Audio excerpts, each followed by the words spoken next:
Welcome everyone, thanks for joining us. Another Tuesday night with the Choosing Freedom group. My name is James Kelly.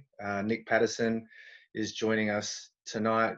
This is the Human Rights versus COVID Mandates webinar. Looking forward to talking to Nick again. We spoke to Nick probably a couple of months ago now with his first interactions with the Victorian Police and how his knowledge in the lawful arena was able to hold a couple of them at bay, and when they came back with about 25, once again they weren't able to gain access to his property based on the fact that these agents of the state are not functioning under real law, but actually just rules passed on by the UN that we're not in any way obligated to follow. So really excited to have Nick back. A lot has been happening over in Victoria. That's where he's based.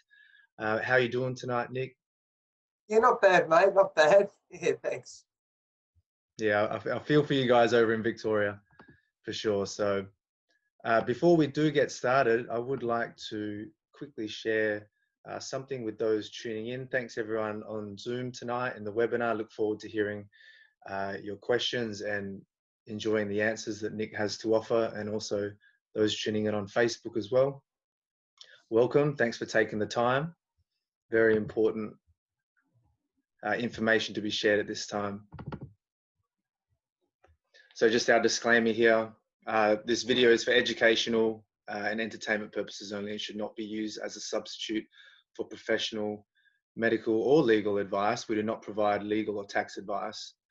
We do not claim to be an expert in any particular field. Just be very aware of that as we share the information we have in the hope of inspiring others to go ahead and start a process of self-education and, most importantly, self-empowerment. So with that said, we can get into the good stuff. Nick, I was hoping to start just by talking about what's going on currently in Victoria, what life is like, what restrictions are going on, and how that's affecting people's everyday life over there. Yeah, well, we're in a bit of a prison state at the moment. So shut your business down. Wear a mask everywhere, and if you don't, you're going to get a fine. And if you don't get a fine, you're going to get the trolls out in the streets harassing you. You've got all these different mandates for. Well, they've actually said that they can enter your house without a warrant now. The police, they believe that they do have these powers. Basically, what's happened is the government has decided to give themselves extra powers, even though it's not coming from any source. So there's the maxim of the stream can't rise above its source. Well, they've risen well above it. If they had emergency powers for a state of emergency, Victoria, they wouldn't have had to legislate them. They would have already existed. They would have been able to take them from somewhere. There would already be legislation that exists. And what they did is they created new legislation to give themselves powers that they didn't have. And the problem is with these kinds of people, because they're psychopaths, when they get some power, they're never going to give it back. It always ends up in a big bloody battle. So I'm hoping that enough people are waking up. It's a different sort of age where there is a big awakening happening. There's a lot of people that are realising very quickly, that the government doesn't have their best interests at heart. I mean, my original issue I had with the police was that they tried to shut my business down and I refused to do it. Closed.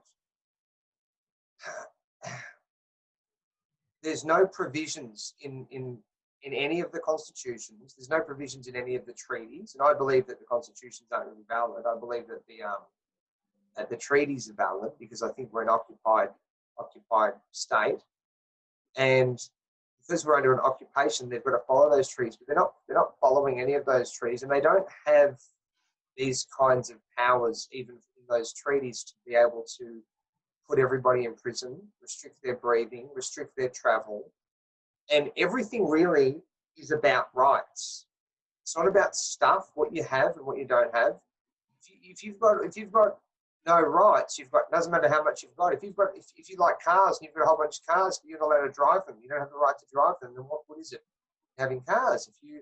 if you have a nice house and you're not allowed to live in it, what good is a good house? So this is the biggest theft on rights that that I've ever. I mean, we hear about when communism came into all these different places, people lost their rights, and this is a massive overgrab. It's very, very synonymous with those historical events, and I think people are almost at that critical mass number now, where we did a video yesterday or the day before with Thanos and Raf, and that went to about 30,000 people, and then we did another one with Jade O'Connor, and then that's got uploaded with the Liability Mate site, and that has a big following. So we're getting the message out to a lot of people, and there's a lot of followers that are watching this sort of information and they're learning. And I think the reason that they're taking such extreme measures is because they are losing the battle and they've got no other option. If they were in control and in honour, we probably wouldn't even know that we're in a trap, that we are in slavery. But because we know and people are fighting back and they're using commercial instruments, commercial methods and principles to get out of that system, they're fighting. It's forcing their hand and it's exposing their hand. And obviously we're going to talk about what happened at my gym just on Saturday, and we can do a big expose on that as well. Yeah, that's definitely something that we do want to cover after this kind of general introduction. And then we will be going to your new website that you've released, john8.net, where you've released a lot of information. All the videos that I think you just mentioned there are available online. I'll share that now just as we're having a chat about it. So here's the website, guys, john8.net.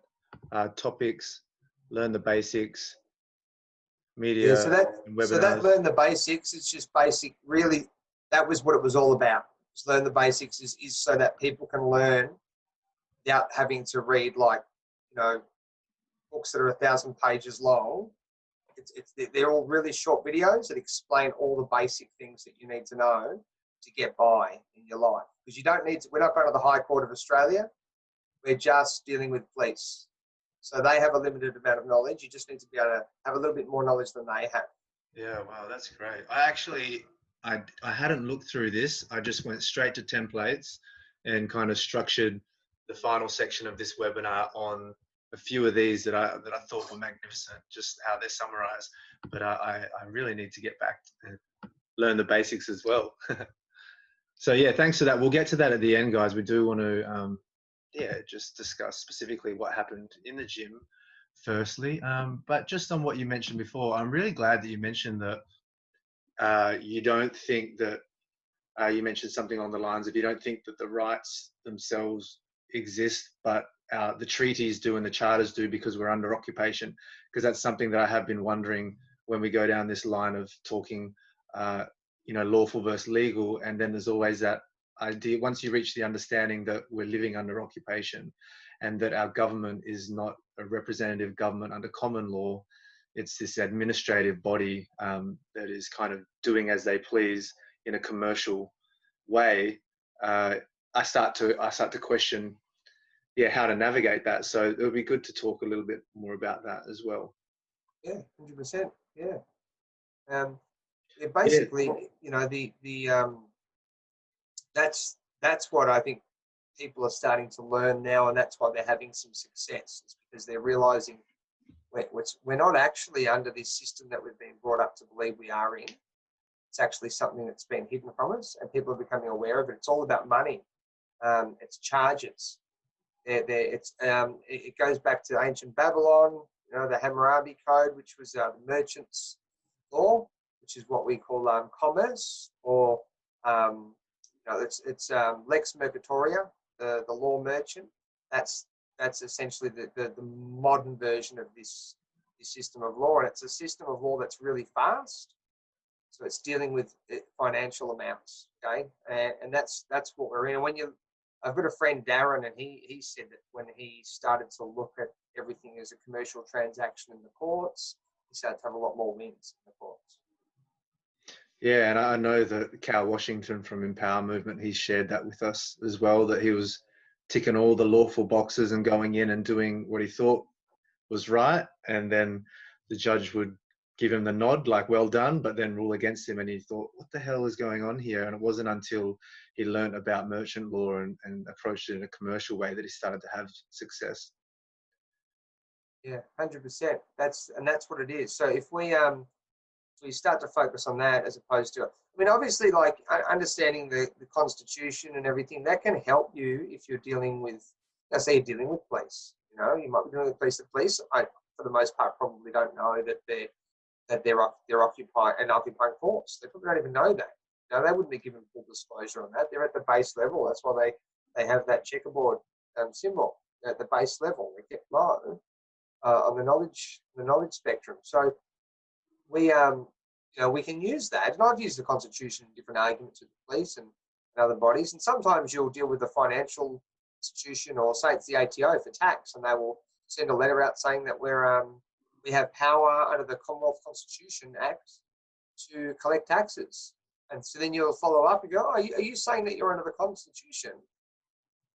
And then you can trap them, because they kind of just pick whatever they like, whatever works. We'll use this jurisdiction if it's working. If that's not working, we'll use this one. And they flip and flop, but they don't tell you. So you've got to ask the questions to find out which jurisdiction you're in. And first, you've got to learn that there are different jurisdictions. Not common law. There is lex mercatoria, commercial law, and so there are these different jurisdictions that exist. But you've got to find out narrow down which one am I in. Am I in maritime law, admiralty law? You know, is it merchant law? Which one of these am I in? And there's a way to learn that by learning. You read your legal dictionary and learn what the words mean. And learn what they're doing with those words. I mean, why do the police always ask for a name and address? Why do they have to have a name and an address? Now, the address is to add you into a military dress, so that you're in the military. They've just put you in military by you saying that, giving them an address. The name, when you give them, they always want the surname. That surname is that's the debtor. That's the one that owes. That's the one that's in slavery. And they're God over that name, because they created that name. It wasn't given to you by your family. It was given to you by the state, and it's a completely different entity.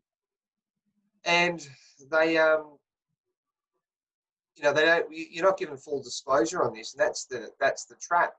If you don't give them your surname or your surety name, because the police are ignorant, they will probably commit a war crime against you.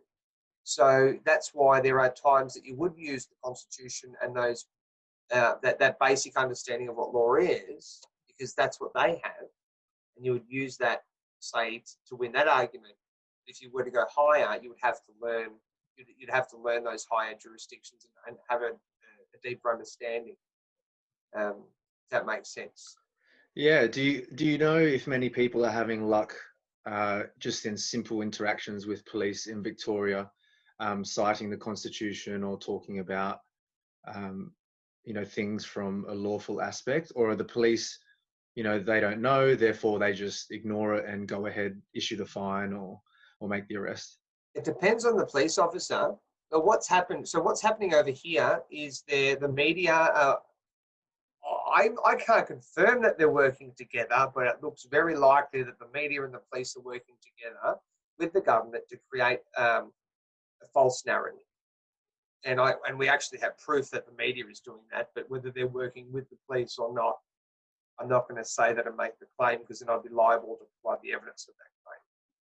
But there's certain words, and I was talking to a friend of mine. He's another gym owner.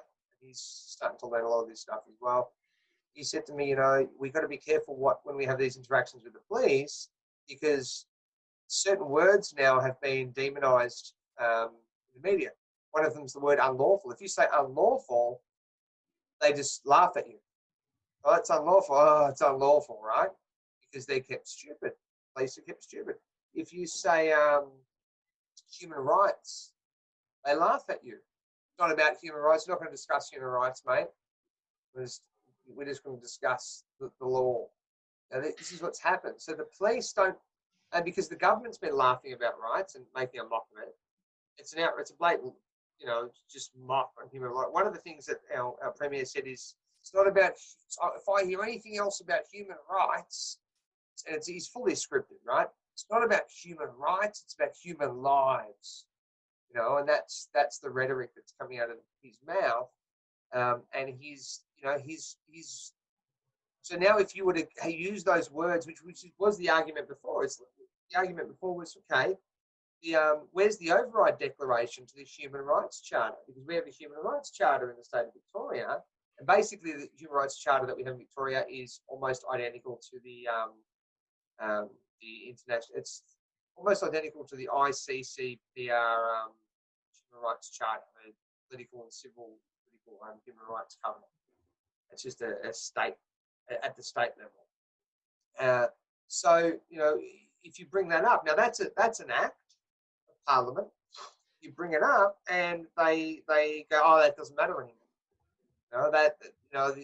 The chief health officers, they override it. Their directives override it. But if you knew how to argue that point, you would get across the line by basically using conditional acceptance, saying, look, I accept that maybe I've committed an offence and that the Human Rights Charter is no longer valid, but I'll accept that on the provision you provide the evidence that it is no longer valid, or that the chief health officer's directives do override that Human Rights Charter without a declaration of override in the Parliament. So you'd ask these questions, and they can't answer the questions. But now what's happened is, because of the media attacks on people like myself and others, and the way that they've shifted people's way of thinking, and how they've demonised these words, if people bring up human rights and have that argument, they will just commit a war crime against you. They'll just arrest you by force. They'll smash your window in your car. They've done it to 2 people in the last week. They've smashed two people that we know of, that they've smashed their window in their car, and they've dragged them out and arrested them and put them in the back of a divvy van. So this is what they're doing now. Whereas before, you could speak to the police. You could say, look, I will close the gym, or I'll accept that I've unlawfully travelled, or when you provide the evidence that the Human Rights Charter is no longer valid. I believe it is. So where's the evidence it's not?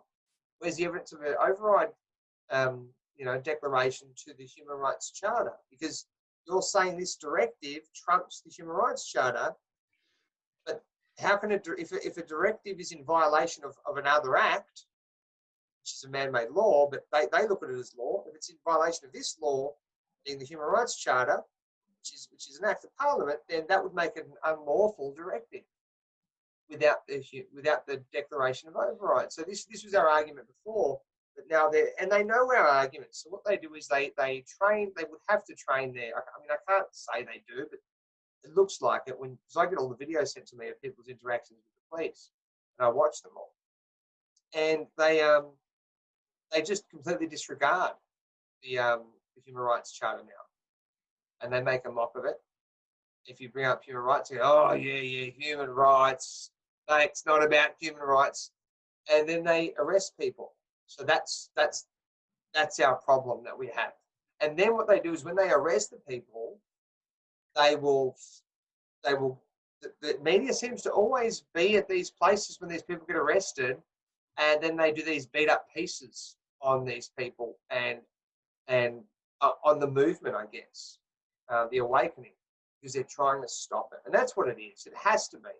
They're losing control of their power. People are becoming armed with knowledge, and they're becoming aware of their tricks.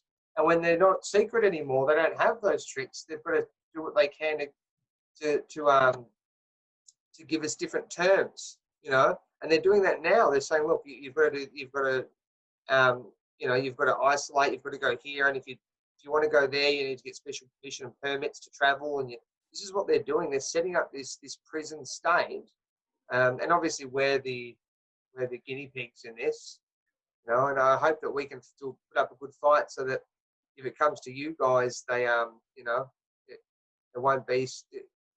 I just don't want us to be subjugated, completely subjugated. I would like to see a bit more of the spirit that we see in places like Berlin. Yeah. They're all marching on the streets. I haven't seen a lot of that. There are people, but there's not a lot of it. But I think the Australian spirit's a bit different. I think the Aussies will get to a point where they'll just go, you know what, get stuffed. Not doing it. Nah, not listening to you. You can go, you know. Now I think that's what will happen, because people that were going along with it before that I speak to, and I live in a fairly poor sort of demographic of an area, and you know, people that were like, oh, look, the Daniel Andrews, it's our premier, he's doing a good job, he's doing his best. Some of these people that were saying that before are like, yeah, it's ridiculous. And then they're questioning it. Why did he do it this way? And why did he was saying masks weren't effective, now he's saying they are. What's wrong with this bloke? So he's losing it. He's losing control. And I think it's a great blessing that he's pushing so hard. It's like you want them to keep going, because you know it's like a house of cards is going to come falling down if they keep pushing. They keep going higher and higher and higher. It's like, oh yeah, keep going, and you know it's about to fall down and crumble. But you know, obviously, there's people that don't know that. They're not sure of that.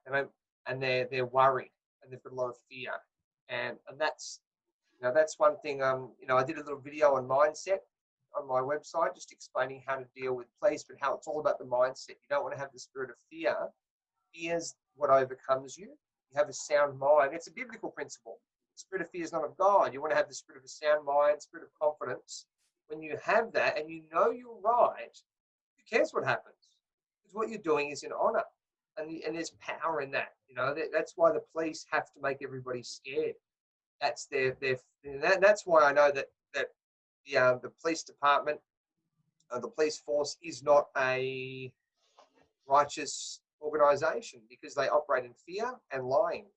They shall not bear false witness. We're not meant to have the spirit of fear, and they use both of those. That's their main operating system. Make everyone scared, and then they go up to people and they use that fear and that intimidation with the types of words they use and the guns that they carry and the authority they believe that they have, and they think that you believe it, and there's always two of them. They're never by themselves. And then they lie. They'll say things like, well, we've seen you do this, or you know, they'll separate people from each other, and they'll say to one, look, your mates told us that you were doing something, you know, this, that, or the other. You know, and they'll deliberately lie to get you to confess to something. Or they will ask questions over and over again, so that if you make a mistake and you say the wrong thing because you get confused, then they said, no, but you said this, and they create a controversy out of it. This is deception. It's lying. And lying's not a righteous thing to do. Bearing false witness is not a righteous thing to do. There's nothing good about that. That's how they operate. So we have this force of police that are going around causing fear in the people, exercising authority they don't really have, quoting legislation that's not valid or even that's completely incorrect. Because I watch the videos with all these people's interactions, and I listen to what the police are saying when they quote sections of the Crimes Act, and a lot of the time the sections they quote are incorrect and invalid. They make false and misleading statements. So that's what we're dealing with, and it's a hard battle to have, because you might have all the truth, but how do you get that into somebody's mind that doesn't believe it or can't see it? See, it's the inverted world. You've got to convince them of the truth. Otherwise, they're going to commit a war crime against you. Not the other way around, that we will commit a war crime. It won't be a war crime. We'll commit this action against you when we've proven that we're right. No, this is you. You have to prove that you're innocent. That's what's happening, and that's just happened recently in our state. And it's happening all over the world, I think. Yeah, and unfortunately, it does seem like the system gears everything from the educational component through to just the basic flow of information to support that inverted mindset, and then put those people with that, unfortunately, inverted mindset in a perceived position of power with the perceived right to violate another individual, puts them in that position, and then that ends up being quite a dangerous situation. Because you're right, we can have all the knowledge in the world, and yet when push comes to shove, if they just want to continue to act in that ignorance, it does put us in a tricky position. I do want to just repeat what you said, where the system, it does look like it's pushing hard, and I know Victoria is doing it tough, but I, like yourself and many others, we do believe, and we think there's a lot of evidence to show that the system is crumbling. And so this is it trying to desperately do what it can to inflict as much trauma and fear, and hopefully subdue as much of the population as possible. And on that point, I think, what I would like to share, I didn't plan on it, but is the Empower movement. We mentioned Cal Washington at the beginning. It's movements like Empower movement that are soon to release a notice of liability based on Lex Mercatoria, like you mentioned at the start, and they're targeting each of the major agendas that humanity is plagued with, starting with smart meters here in Australia soon, and then looking at wireless radiation, or 5G for a lot of people refer to that as. Then there's mandatory vaccines, which is another pressing issue, and geoengineering that they're working on as well. But it actually doesn't matter what issue you look at, because it's all coming from the same power structure. And when we finally have something as well organized as this, and it's based in the commercial laws that we've been kept ignorant of, it does make the system very vulnerable, and it does seem coincidental that it's lashing out as much as it can now. I feel like if we could really try and just minimize the damage from now until the fall of Babylon, as you would refer to it as, if we can try and minimize that and arm ourselves with information and knowledge. And I guess I'm wondering, when it comes to talking with police,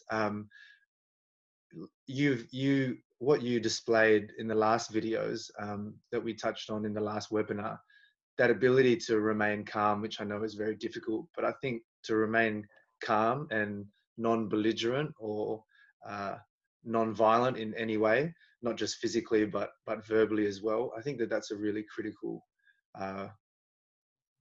thing to be able to do, because they are looking for a reason to further divide society. And someone in one of the Facebook watch parties has said media and government are trying to make us look like enemies of the state. They even use those words, which is really true, the way they manipulate it and frame the conversation, that we are actually an enemy of, society, which is far from the truth. We want to actually do our best to help, support society and get back to a place where we have human rights, because the idea that, well, it's not about human rights, it's about human lives. But what quality of life would you have if you have no human rights? My big argument to all of it is, I don't trust the government. You can't make me trust you because you keep lying, and you ask the police things like, or whoever it is, you say, look, has the government ever lied before? Oh yeah. Do they always tell the truth? Do you think that all the legislation is all valid? And if they say yeah, if someone says yes, you go, well, how come it all contradicts each other?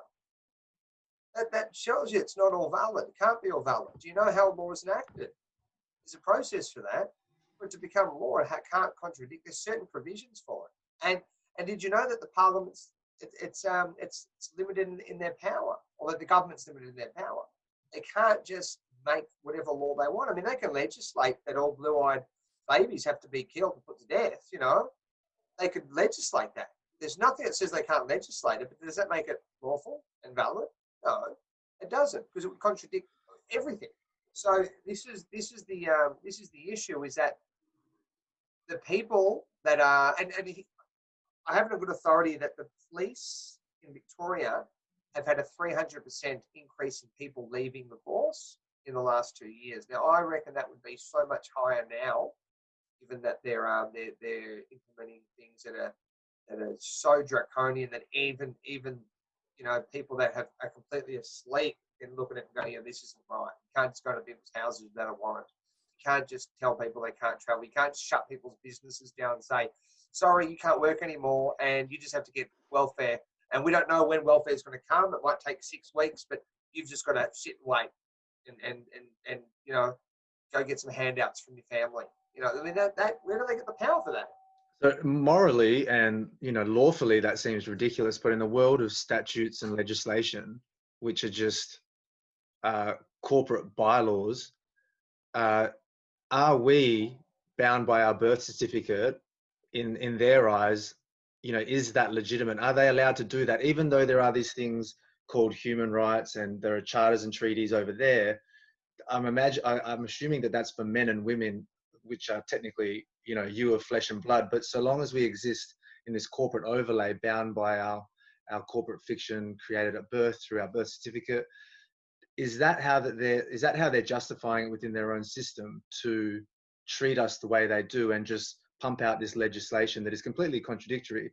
But at the end of the day, the system, you are still acting as surety in life for that corporate fiction, which is your birth certificate. Therefore, do what we say or we'll imprison you.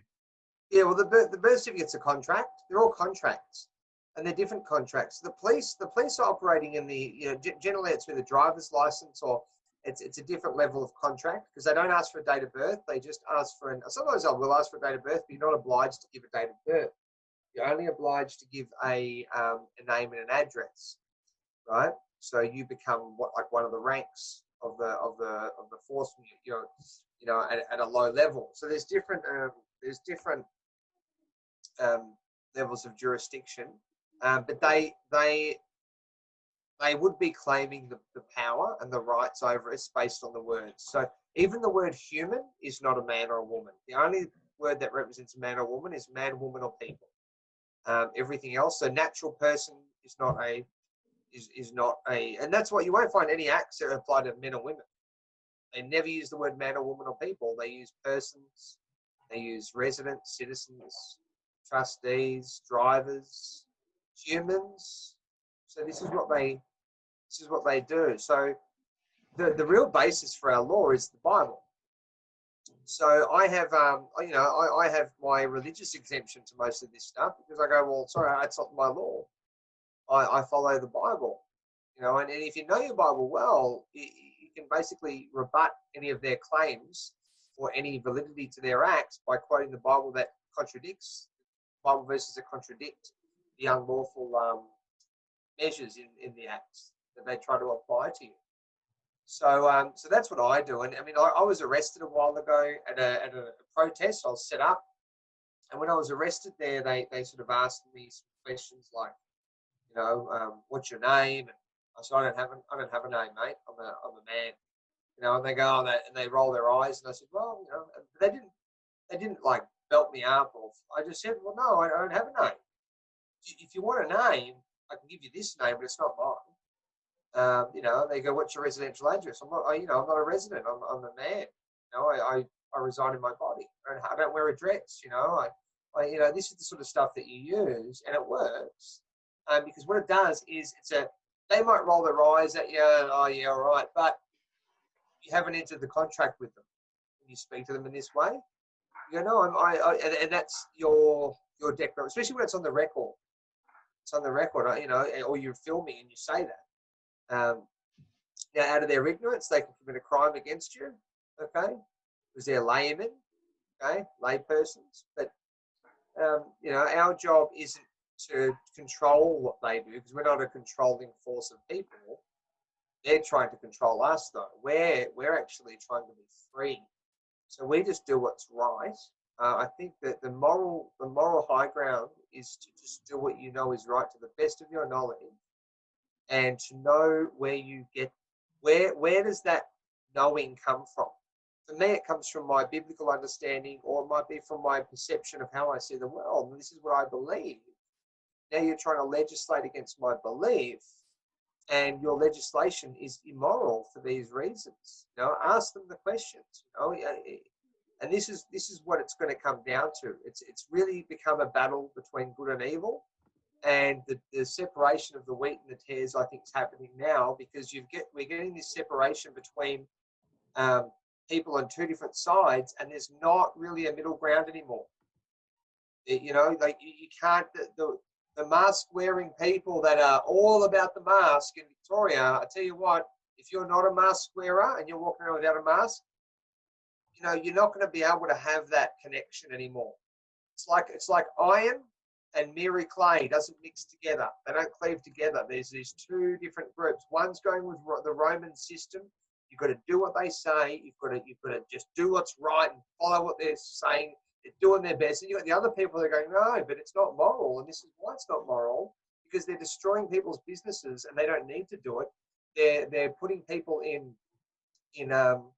prison effectively. They're telling people, you know, you have to close your business and we can't promise you that you'll ever be able to open it back up. And I already know people that have lost their businesses completely, restaurants and, you know, and gyms. So I know this has already happened to people, and there's no liability from the government. So if they're not going to accept liability, then where's their authority come from? Because in commercial law, in the law merchant, they have to accept the liability for such things. And then what they're trying to do is tell us we have to do this, but we're also going to be liable for doing that. So it's coercion. And even the law merchant doesn't allow for that. So they're relinquishing their commercial liability, which means that I believe they're going to be taken out of the way very soon, because that seems to be the pattern. When a power takes away that commercial liability, whether it be that they don't receive consent from the people, or they don't give full disclosure, or the main one is they don't accept the liability for their actions, they get taken out of the way. And I think that's why they're failing at what they do. It seems to be whatever they do, it gets worse for them. They're not getting more and more ground. It might look like they are in Victoria, but what's happening is the harder they push, the more people are fighting back against it. And we know that, we see the movement too. And I'm getting, you know, I get about maybe 300 messages a day now. I can't keep up with people just saying, you know, sharing things, but people, a lot of new people in those messages saying, you know, I'm awoke, I'm awake, you know, I see what you're doing, it's right, you know, and I think, well, this is beautiful because people are seeing it for what it is. And remember, the battlefield is the mind. So if you get the people to go along with a lie, then you're the one that created the lie, then you have the jurisdiction over them because you're the creator of that lie. But if the people start to think for themselves, which is what they don't want to happen, that's why they censor. The censorship's huge now. My Vimeo channel was taken down. The Solutions Empowerment Vimeo channel was taken down. You know, just recently, like in the last week, because we shared shared that video where those doctors, and the congressman were in the US explaining that I don't know what the name of the drug is. It's the hydrochlor something. Chloroquine. And they were censoring that. They were taking down off YouTube, Facebook, but they also disabled our Vimeo channels. So you can see the kinds of measures they're going through and that they're applying to try and keep control of the minds of the people. That's what they don't want to lose, because that woke up millions of people. They saw it, and then they saw the censorship, and they're thinking, wow, I can't believe that they're doing this. They just shut your Vimeo channel down. They're shutting Facebook down. I tried to share it from here, and I keep getting taken down. Why are they trying to do this? And then the people start to wake up, so they're losing control of the people's minds. If they lose control of the people's minds, then they relinquish liability. They're out. They're done. It's already happened. We're going to win. I think we're going to lose again. There's going to be another wave of something else come, but this group's definitely going to get taken out of the way very soon, and I'm very confident that that's going to happen. Yeah, maybe a topic for another webinar is this process that we're involved in, and what may be coming after the collapse of this. But yeah, maybe another time. Can we talk about the recent incident specifically that you wrote an article about with what happened with your gym, and then we'll get to the templates that are found on your website? Yeah, sure. 100%. So based, did you want me to share screen? Yeah, you can share if you want. Yep. All right.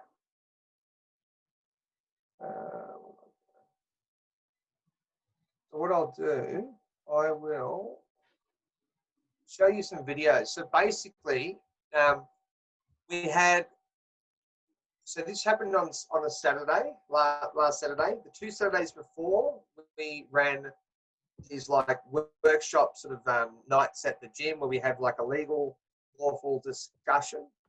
And we went through scenarios of how to deal with police. So I would partner people up, like an A and a B. So partner A's would be with B's. A might be being the police officer, and I'll give them 3 scenarios or 3 scripts, and B's would be the one that's defending their rights or trying to stand up against them. And I'd get them, and they'd swap, and then we would separate the A's and would say, look, I want you to make false claims, okay? And the B's would be separated so they don't know, and then I'll go to the B's. If they make any false claims, I want you to use your conditional acceptance, and I want you. And this is what we're doing to teach people how to deal with police, and it's a very effective way of teaching, because I just basically I'm doing a legal discussion, but it's live. It's like we're at a boxing gym where you partner someone up. One's holding pads, the other one's hitting, and then all they're sparring. So we had a girl, Evie Black. She was there she was there I think we had 3 weeks in a row. She was there the 2nd and the 3rd Saturday nights, and in the middle of the 2nd and the 3rd, she applied some of her knowledge that she has and went through a checkpoint, and that was a viral video, and she got just demonized in the media for that.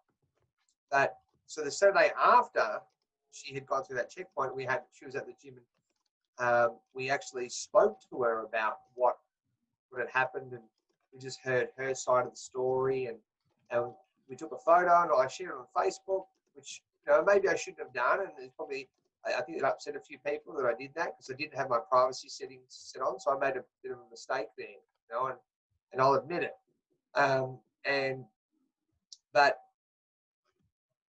because I did that, then the police, that would have warned the police of what we're doing.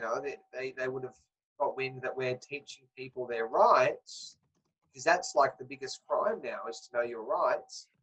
That's the one thing they don't want you to know. And I had this feeling all week that they're gonna come next week for our 6 o'clock meeting, and they're gonna raid the place. I had this feeling it was just going to happen. I was confident it was going to happen, but I didn't know. So I just made the decision that I'm going to keep people in the loop, thinking that we're still running the gym. And what I did was I set up a private group for all the people that I knew, and I let them know, hey, look, we're not running we're not going to actually run the event at the gym this week. We're going to do a Zoom call, and I'll let them know sort of at the last minute, meaning like the last sort of hour. And then all the other people that might have came, my way of dealing with them and trying to stop them from coming is that I put up a post saying, look, if you haven't been added to the underground group, you need to get cleared with our our admins. We need you to just give me a private message, and and we'll decide whether or not we can have you there. We'll just protect ourselves. If you don't get clearance, then don't come. So that way it was like a filter. So those people that would come that are probably genuine, but I don't know and I can't confirm who they are, they weren't cleared to come. And then the other people that would be able to come to our event, they were in my private group, and I told them we're going to do a Zoom call. So while we're doing the Zoom call, we're on the we're actually watching the footage from my camera. So I've got my phone. I'm streaming the video footage from my gym, and and this was the first sort of this is where they start. They started at 4:30 roundabout. They started setting up. You'll be able to see. Have you got the share? Is the share screen on? Can you see yep, we can see that, mate. You can see they're starting to set up roadblocks here, right? So this was the start of it. So while we're on this video call, I'm streaming this on my phone, and then I'm showing everybody on my phone. I'm just putting the phone up, and I'm showing people what's happening, what's transpiring. Let's have a look. Let's go through this. Okay, here we've got the media. Got people from the media. There were others as well, but here's one of them with his tripod, and they set up over the other side of the road. It was though they knew exactly where to be to get the best camera angle of what was going to happen. And this was at 5:15, so no one's been here. The police are just setting up. How did the media know to come? Who tipped them off? Is it that the media and the police are colluding together? I'm not going to make the claim, but it definitely looks like that's what's happening.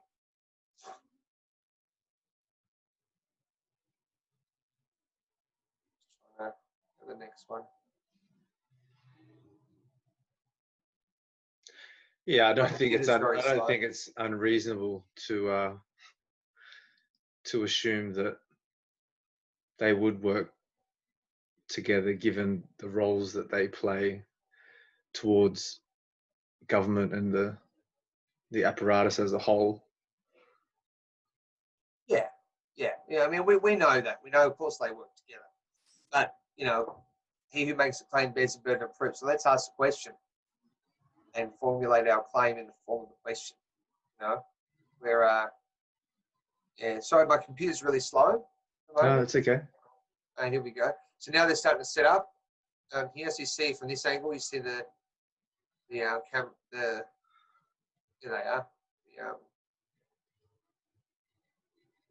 Media guys. So look, what else have we got?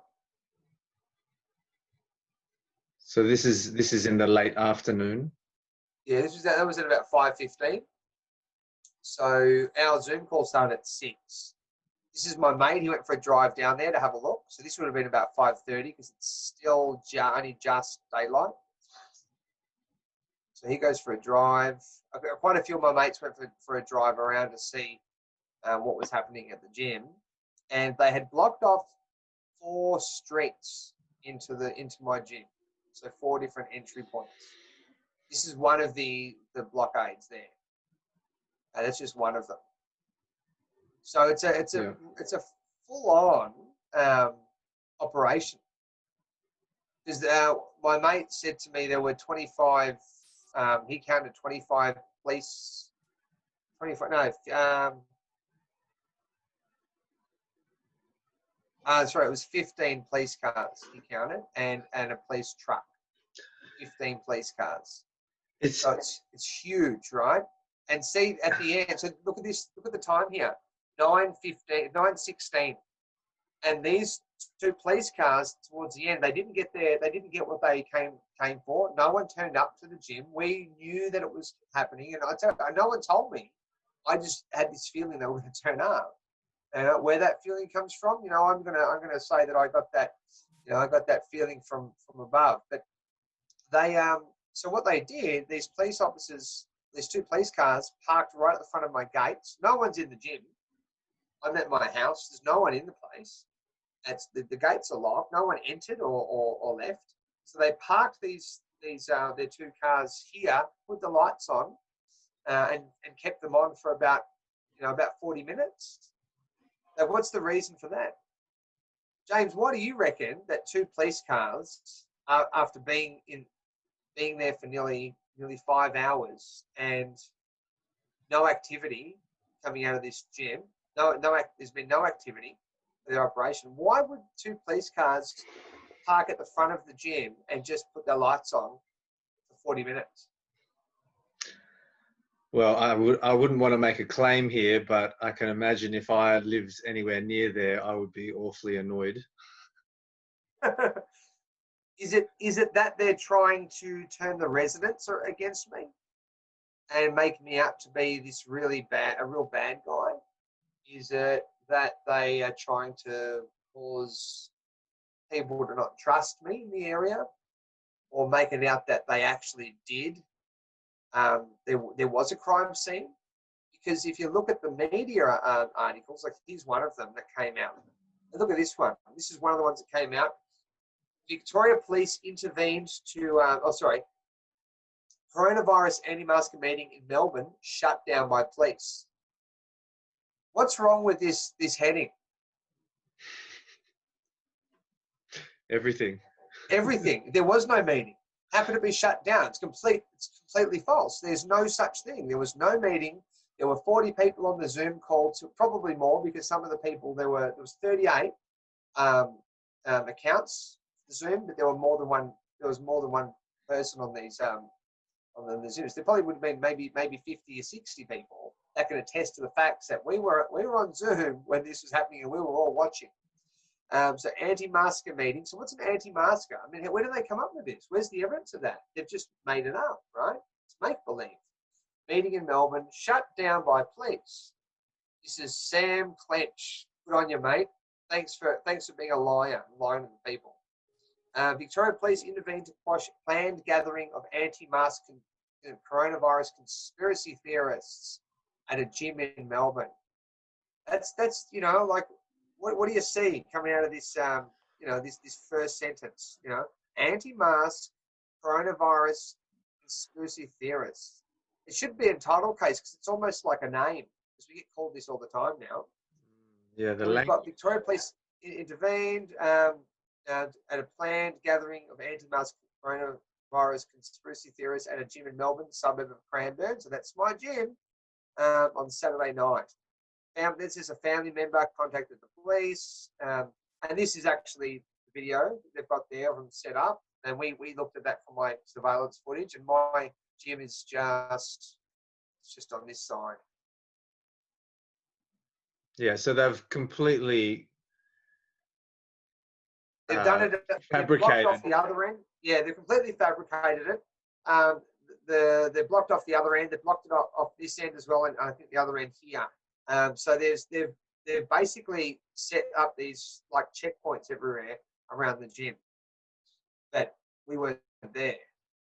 We got wind of it, and this is the lady that was arrested there. Now I can't confirm who this lady was. She may have been a genuine. I've never met her, but she might have been part of the plot that they didn't get what they wanted, so they had to create something.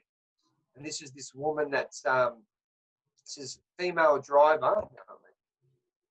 As you can see, female driver taken into custody at police roadblock at planned gathering of conspiracy theorists. Well, do you know her?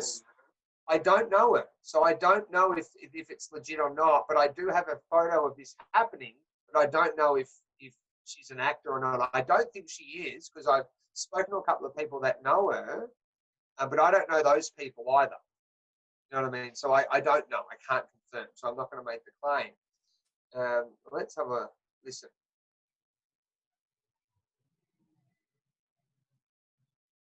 Oh, you won't get any sound. So there's no point. Yeah.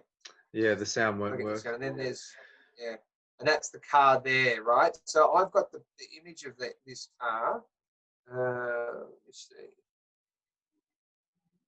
Yeah, when you sent that article through, and I read the. I don't have the image there. I don't have it. Yeah. So this is what they've been doing. They've been creating a completely false narrative. Anti-masker, so they've been calling us anti-masker conspiracy theorists. They've been calling us an anti-mask cult.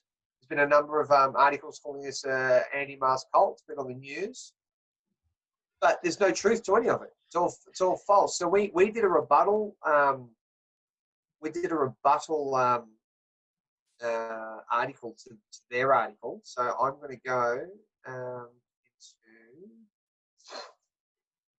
unlawful lockdowns, my website, and I'll show you the article. Let's see.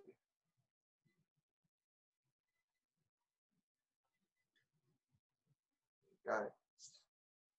So Victoria Police out of control, and their media horse desperate to control the narrative, right? So we did this rebuttal piece because it was about 10 o'clock at night that this other article came out on that same night, saying that they had stopped this planned gathering, and the police had intervened and they'd arrested this woman, but it wasn't true. So we did a rebuttal piece just showing how it was absolutely ridiculous. This image here is the police officer talking with the media. just to just show that they were, you know. Oh yeah, here it is. So this is a photo of the woman's car when they smashed the window, and it does look like the window's been smashed. So I believe that this did happen, and it's as though that they weren't able to get what they wanted, so they just went and made it look as though they did, because the narrative is more important than whether or not they stay in honour, because the people above them don't care about the police. If the police, you know, do the wrong thing, the people above them will just throw them under the bus as well. They don't care about them. They've got to control the narrative and make everybody believe that we're the bad guys and that they're the good guys, and that they do have legitimate power, and they will smash your window and they will arrest you. And they'll do this to cause and instill fear in you so that you don't go against the authority. Don't be one of those anti-masker conspiracy theorist types, and don't be, because you're going to be considered to be a cult member, and the police, they'll take that seriously, and they'll smash your car window and arrest you and put you in the back of a divvy van, even if you're even if you're just a 45-year-old lady with, you know, with glasses, and we don't care if we rip your hair out and smash your glasses and smash your, you know, they don't care about any of those things. There's no respect or honor for people. So anyway, we released this rebuttal piece, and it was a rebuttal to this article. So this is a different article that came out. This is by Sarah McPhee and Benedict Brooke. All right. Police in Victoria have intervened to stop a planned meeting of anti-masker conspiracy theorists. So it's the same rhetoric here. Look at it. Anti-masker conspiracy theory. Okay. The event was supposed to take place at a gym in the Melbourne suburb of Cranbourne. Yep, that's mine. And they show the woman's car, you know, the woman being arrested. You know, and she was saying on this video footage here, this is just a photo of it, but the actual video footage, she was saying it's unlawful, you know, and it might actually be this one. She's saying this is unlawful. So they're really going after that word, demonizing it, and trying to take away its meaning. When you say unlawful, because unlawful has a definition and a meaning, but they don't want people using that, and they don't want people thinking that way. This could be unlawful. So this is what basically happened. I'll stop the share now, and we got right onto it. We thought it was Dave and I. We wrote that late at night. So I finished writing that at 3 in the morning with Dave, and we were thinking about our friend Fiona Barnett, who used to do this. We kind of followed her example. When trolls would say something that's not true, or make a mock of her or someone else, she would put on her blog like a rebuttal piece. And we kind of had the same spirit when we wrote this article and we called them out, and we said, you know, why don't you go and arrest the pedophiles in the government.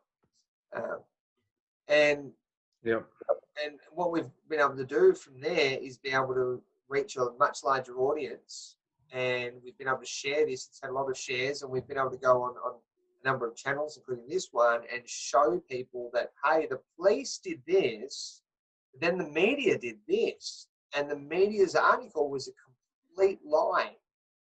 And everybody that sees the evidence of things should be able to put two and two together and go, you know what, if the media's lying about that, then maybe it's all a lie. And then people can be disconnected from this matrix system that they're in, and realize the truth that, you know what, it's all a lie. They're controlling us by making us believe something that's not true. You know, if you were told that if you left your house and you breathed the air out there, you would die, and you were convinced of it, you wouldn't go out of the house, would you? But we know it's a lie, right? And possibly if you did, you would die, because your belief would make you die, right? So they have to control our minds. And, you know, people like myself, yourself, you know, and others are trying to free people and show people, hey, look, here's another example of the media completely lying about about what's happened, and here's the evidence of it. And you know, we've got witnesses that can confirm. Yeah, and it's such a good example. Just getting feedback there. Is that from your computer, Nick? Oh, maybe. Is it okay? You've still got it? We'll see how it goes. Yeah, that's better. It's such a good example of how they can just construe reality, twist it, and then deliver it in a way that they know that our mind will fill in the blanks if they just put out some false headline, insert a couple of quotes, you know, the innocent lady, or we were just trying to do the right thing, and frame the good guys and the bad guys. And then all of a sudden you read that and you think that something completely different went down in reality, that somehow the heroic police stormed this gym and arrested all of these bad people.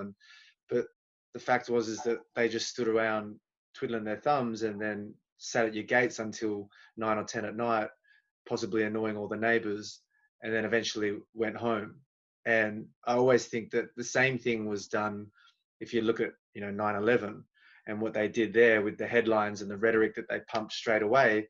They just simply show an airplane hitting a building, and then that building falling, and then they came out with this entire narrative that made no sense at all. And for the past 20 years, we've had pilots, architects, insiders, engineers telling us that there's no way that it could have been true, and that it's completely been falsified and disproven. And yet, to most people, because they didn't question it from the very beginning, the mind fills in the blanks, and they're very good at doing that, and they've no doubt done that to a lot of people that have read that article. Absolutely. Yeah.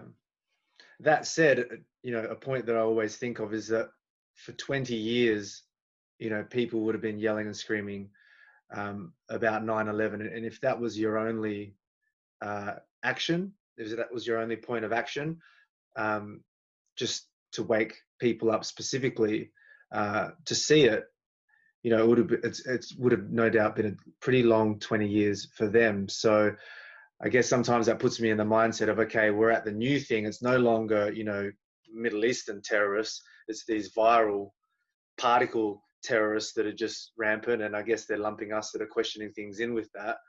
And so I think, okay, am I going to spend the next 20 years banging my head against the wall with this full time? Or is there also an aspect of, unlike 20 years ago, an enormous amount of population is awake? So what do we do as a population where, yes, we'll wake people up on the way. When people want to question, they know who to reach out to. But how do we organize within a community of people that are thinking clearly and are thinking critically? You know, what action do we take? You've provided a few templates that we can all go and start to implement in the real world, and start to try and use just to strengthen ourselves, and also expose the police more and more to that level of knowledge that I think will chip away. It definitely has some effect. If no one said anything because they think, oh, at the end of the day, it's an administrative government and they're doing whatever they want because we live under occupation and we're all doomed, then it would unfold that way. So I think there is a lot of power in it. As someone did ask here, you know, they asked the question, so just trying to find it. Feels like we're focusing on winning the battle in these details. It may not be about winning, but can we win the war in this way? And I don't know if he means in terms of, you know, going head to head and just trying to argue with the police and the minions on the ground that don't actually know what's going on. And my response there, I don't know if you agree with it, Nick, but it's just in and of itself, no, that's not going to get us there, but it's a very important step, and we're heading in the right direction with this knowledge. Well, the personal level is important. So if you're going head to head with people at the bottom level, that's how you defend your rights at the bottom level. You know, your basic level rights you defend by using this kind of information. But at the same token, you're educating. You do it in the spirit of like ministry. And I'm going and I'm educating and teaching these officers that, hey, this is actually what the law is. This is actually how you're meant to operate. This is what's moral and right. This is what the facts actually are. So, and then actually it also makes you more confident at doing that and at being a minister. Because it's basically what a minister is meant to be, someone that administers truth to people, okay? You're sharing the news of, hey, this is what the truth is, and look, if you can rebut the truth, then go ahead and do it. I don't believe you can. So there's three phases to that. There's the you getting up and doing it to defend your rights. Then there's your preaching the message of truth and telling them this is what the law is, this is what your actions are, and here's the evidence of that. prove me wrong. So that has an effect. And then there's the other effect of that you're actually getting confident at standing up for your rights, and there's power in that. And then that inspires other people, because other people will see as well. Yeah, yeah, definitely. So maybe with that, we can segue into, do you want to share the screen, or should I Share it? Yeah. share the screen? Yeah, we'll have a look at some of the templates here. I think a good one to start with would be all you need to know about your human rights during COVID. Yeah. So that's just basically, their emergency powers and how it, in the state of Victoria, it actually says it doesn't apply to the Charter of Human Rights and Responsibilities. My mate Darren actually highlighted all that and sent that to me, and so I just shared that. And I've been sharing that with a lot of people, printing it out so people know that. This hasn't been getting people over the line lately because the police completely disregard the Charter of Human Rights now. okay. Media says, if the media says, I mean, it still works if you're able to formulate your argument well. But what happens is if you're a newbie, even showing them that their emergency powers don't apply to the Human Rights Responsibilities Act doesn't matter. They just don't listen. You've got to get them at the beginning by asking them questions and saying, well, where's the evidence? There's actually, if you go back, I'll show you a good one that's really basic, and it's got the basics to stand your ground. So, how to stand your ground against police and corporate entities. So you've got the first thing is the legal maxim: he who maketh the claim bears the burden of proof. And I've written that the one that makes the claim is obligated to verify that claim with sufficient evidence. So always ask for the evidence. So if the police say you've committed an offence, you say to them, okay, well, what offence have I committed? Right. So that's the first thing you do. Always do that first. What offence have I committed? Because what that does is then they make the claim. They will say it's this or that, and then that's the heart of the matter. So it's hard for them to turn the argument into something controversial because they've got to the heart of the matter. They said, well, no, it's the new law. Oh, it's the new law, is it? Okay, so that's the heart of the matter now. So now we know exactly what the argument is that they're making. Then the next thing is it's the second witness principle. So, and this is biblical, and it's very, very effective. So when a claim is made against you that is not legitimate, you don't want to make a counterclaim, as then you would need to provide the evidence. Instead, ask them a question that, if answered honestly, would incriminate them. And I've put an example there. A police officer says, you must not travel between suburbs during lockdown. Now, this could be any example. It could be for anything that they make a claim. And that's their claim. You must not travel between suburbs during lockdown. It might be, you can't travel without wearing a mask. It could be anything. Yeah. You reply. So if you know it's not valid, their claim, you reply with a question. And this is an example of a question. Are you saying that the Charter of Human Rights and Responsibilities is no longer valid? Right. So you ask them that. If the officer answers honestly, he will surely say, no, I'm not saying that. Then the officer will become the second witness against his own claim. So he said, well, you can't travel during lockdown. You go, oh, are you saying the Human Rights Charter is no longer valid and I can't travel anymore?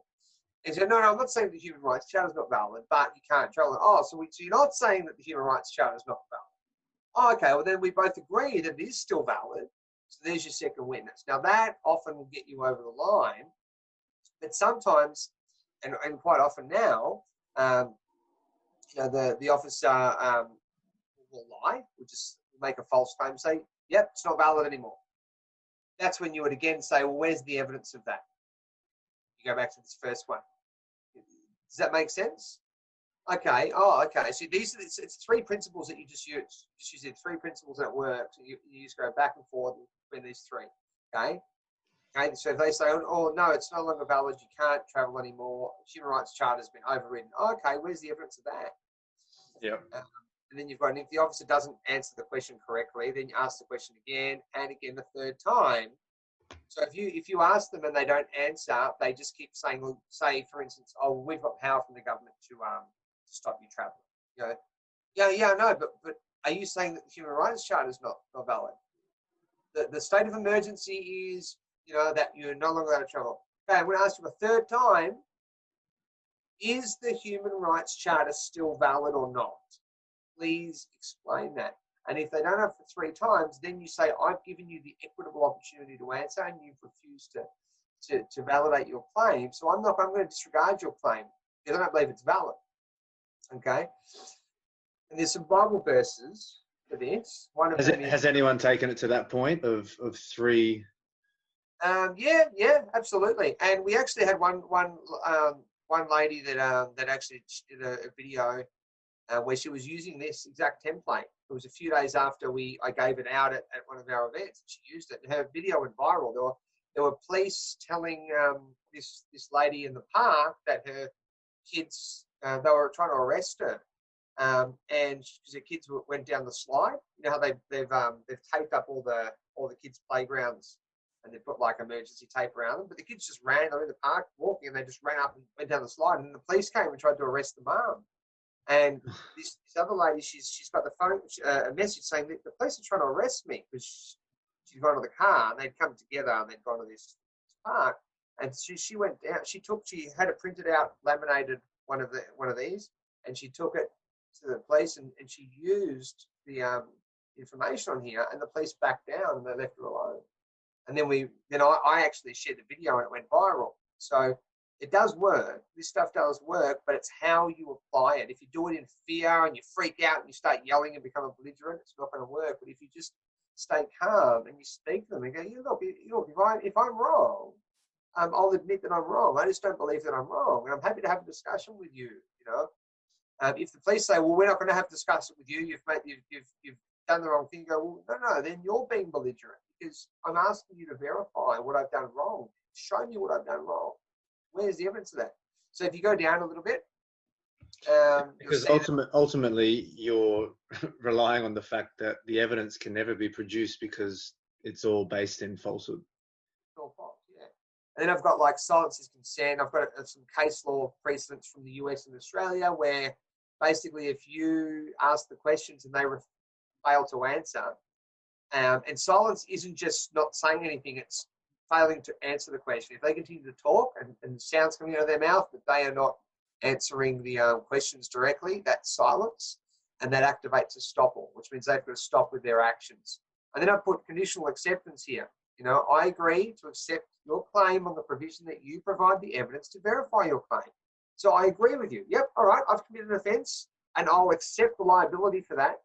Okay, so it's liability, it's commercial, we're operating in commerce. I accept the liability on the provision that you provide the evidence. And until you provide that evidence, I'm not going to, I don't believe that it's valid. And that's you're passing the liability back to them. Okay, it's like a ball. You're throwing the ball back to them, then they've got it. And they're going to throw it back at you. Okay, okay. Provide the evidence, and then I'll accept it. Now, and then I've put in here, common law right to remain silent. So you can remain silent if you're not in contract with someone, okay? And if you're not making claims. It's not dishonourable to remain silent, but if someone's making a claim and saying that you have committed an offence or you owe me money or whatever it is, and you ask them, okay, can you verify that? If they remain silent, that's dishonourable. But if you don't want to communicate with someone and you have no contract with them, and the contract with police is formed when you give them your name and address, okay? Yeah. So you have a common law right to remain silent. That's been upheld by the High Court of Australia, and that's the important thing. Because people go, "Oh, common law," if the High Court of Australia says it's still a right, it's still a right, even amongst their own office bearers. Okay, DPP versus Hamilton. You're under no obligation to speak with the police unless you're already under arrest. Okay, so this is the sort of stuff that I put on the site to teach people how to deal with police, and it's simple stuff. It's not all the complicated case law. We're not going through cases and reading hundreds of pages of different acts. It's using a simple principle of asking them to provide the evidence of their claim, asking them questions, not answering their questions, but asking their, because when you answer questions, you're making a claim. And this is where people go wrong. They say, you've committed an offence, and they go, no, I haven't. Well, they've just made a claim themselves. No, I haven't. Where's the evidence that you haven't? Does it make sense? Whereas if you go, well, what offence have I committed? Please provide the evidence of it. Then now you're starting to get a win, getting it over them. You're taking the dominant high ground there. And if you start the argument there, you're going to have a much more of an advantage, and you're probably going to have more of a win. However, that doesn't mean it's going to work all the time, because the police often just commit war crimes against people. That does happen. But if you can evidence that you've been in honour and you've asked them for questions to verify their claim, like my mate did, where he was arrested by the PSO officer, even though they don't have the power to arrest or detain, and he asked him, what crime have I committed? And the PSO officer didn't tell him. He just said, it's all over the media. It's a law. That was his explanation for that. Now that's when it goes to court, that's going to be terrible. And I mean, obviously we'll give him an opportunity to settle outside of court, but he's going to be made liable for that. Yeah. So the use of questions as opposed to statements, which are claims. The use of questions, and always requesting evidence for their claims. I think that's a big one that you can often just forget and kind of acquiesce to whatever claim that they've made, like, oh, okay, I'm in trouble, but just to continually ask for that evidence, because when it comes to anything around the COVID restrictions, going back to our original webinar, there is no real evidence to prove that what they're doing is in fact lawful and legitimate. Is that correct?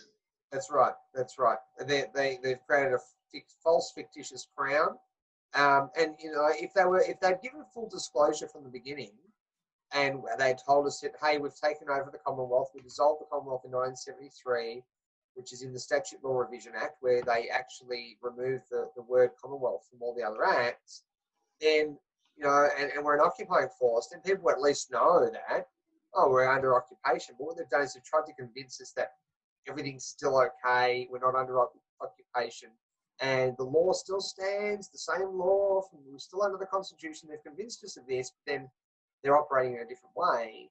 So this is the issue, right? They haven't given full disclosure. So that's where they're in a bit of a trap. Because if they step out of that lie and it becomes exposed, and the people that are working for them that believe the lie still, that believe that they're operating under a de jure crown and all the rest of it, they're going to wake up and they're going to leave, step out of the system and start fighting against them as well. Yeah. We've got we've got a religious exemption card that we made up, and then just some basic info and just things that people can have. The religious exemption is a strong one that you can use at the low level. Yeah. I brought the card up before when you were talking. Yeah. So, you've got your section 116 of the Constitution, and you just show the police that. You say, look, the Commonwealth shall not make any law for establishing any religion, for the imposing of any religious observance, or for the prohibiting the free exercise of my religion. So, I look at all the churches that have been shut, and I've been helping a number of different churches to stay open. But, where do they get the right to shut your church down? Where does it come from? Because, most of the police believe the Constitution's still valid and that we're still operating on it. I don't think they would realise that we're not under the Constitution for the most part. So there you go. The Constitution specifically says that, which is meant to be the highest law in the Commonwealth, are you operating under the Commonwealth? And sometimes they'll make the admission that they are. If they make the admission, the police, that they're operating under the Commonwealth, oh, okay, so Commonwealth prevails then. Yes, okay, all right, well, the Commonwealth, and is the state of Victoria an arm of the Commonwealth? Well, yes, it is. Yes, it is, okay. So the state of Victoria is, okay, so the Commonwealth shall not make any law for establishing any religion or for imposing any religious observance, or, this is the key bit, for prohibiting the free exercise of any religion. and no religious test shall be required for qualification. Okay? So, and then I've put like a bunch of Bible verses that kind of that work against the mandatory mask wearing. And then I've got the International Declaration of Human Rights, Article 18, the right to freedom of thought, conscience, religion. The right, this right includes freedom to change his religious belief or freedom. Okay, so we've put all this information in there. We've done a little bit of an example of what you could say. This is for biblical people that have a biblical understanding, you know. And I've got thoughts here, right? So the Commonwealth Constitution Act, okay, Declaration of Human Rights, my religious freedom and freedom of conscience. So this text my religious freedom and freedom of conscience. As my holy book establishes that I am wonderfully made, and that I cannot serve two masters, and that I'm not to be conformed to this world, that I'm not to put my trust. I am to put my trust in God, and I'm not to fear, and that I am a light to the world. For this reason, I cannot put on a face mask, as this would be conflicting with my faith, conscience, and religion. So this is the sort of argument I'd like lots of people to be using, and there are some churches that do have this information, and we're trying to get more and more to, because we have the numbers, right? But we don't have the information. They are like the Wizard of Oz. You know, at the end there's this ginormous head that's speaking, but it's just a man behind a curtain.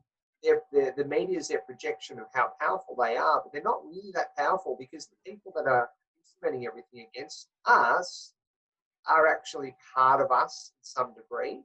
And if at some point they're going to just go, I'm not doing this anymore, which is why there's such a huge number of people leaving the police force now, because they don't want to do this. They realise that, no, it's not for me. I've got a friend that was in the police force and he left years ago. And I knew him before he was a police officer, when he was a police officer, and after he was a police officer. And he left because of it was an ethical decision. He was conflicted in his conscience.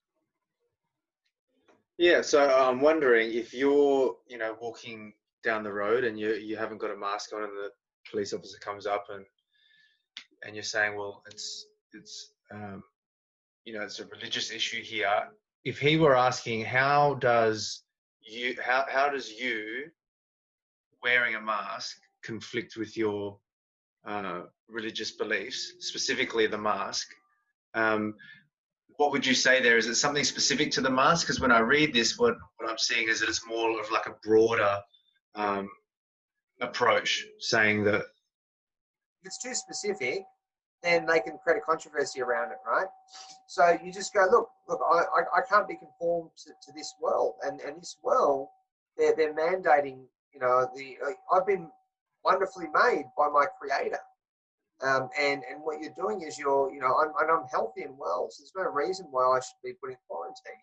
And religiously, my holy book says that I am wonderfully made, and I'm not meant to put my trust in man. I don't believe that the actions of the government are trustworthy, so I can't trust them. I don't believe them, and I believe that if I was to follow, this is how jurisdiction works, follow the government's mandate, that I would be then bowing down to another master, because that's how jurisdiction works. I'm not going to bow down to another master. I have one master, and that's my Creator, and my Creator is the source of all law, and it is actually the source of all law in this country as well. Whether it's common law or commercial law, the principles are all taught biblically. Obviously, yeah. with commercial law, what they've done is they've hidden this information of how it works from the masses, which is, it's immoral, but it's still, they're ticking the box and following that algorithm. That's biblical. So you just go, look, I believe you're at conflict. You're creating legislation that's directly opposed to my belief and my freedom, and it's opposed to the Constitution of this land. And my understanding was that, aren't you under the Constitution? Are you still under the Constitution, or is the Constitution gone? And then if they say, well, yeah, we don't really, if they want to say they're not really under the Constitution, then you'd say, well, why is that? And when did that happen? And so now they're in defense mode. You see how that works? You go, when did that happen? When did the Constitution, when was that dissolved? Now, I know when they did that at the federal level and at the state level. So I go, so when did that happen? You know, and how did that happen? Because I don't remember there being any referendum to take away the Constitution, because there wasn't a referendum. So this is the sort of stuff. You don't need to know all the acts and everything. You're just going to know how it works. When did it happen at a state level, Nick? Well, it happened at the state level. Well, I would say at the same time, but there's people that are telling me that the federal level, it was from the beginning.